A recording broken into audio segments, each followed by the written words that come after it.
是在大陆广东佛山这边，日前却出现了海市蜃楼景观。这个杰比04的大楼呢，矗立在云层当中，引发大家热议。但是当地的民众大多没有看到，网友就质疑说 A mysterious and bizarre apparition has appeared over the skies of Fushan, in China. The footage, which was recorded by a local resident, appears to show a huge city, floating in the clouds. The apparition, which was witnessed by hundreds of shocked local residents, only lasted a few minutes before completely disappearing.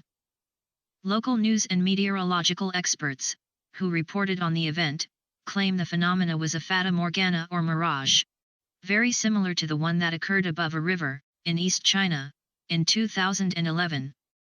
However, others have theorized that this mysterious apparition was possibly the result of a Project Bluebeam test, or perhaps was a temporal vortex, a possible parallel universe, materializing briefly into our own reality. Until further reports and footage are released, we can only speculate at what this bizarre phenomena actually was. But it is possible, considering China's technological achievements, that a top-secret holographic technology was tested over a heavily populated city, in an effort to gauge the general public's reaction.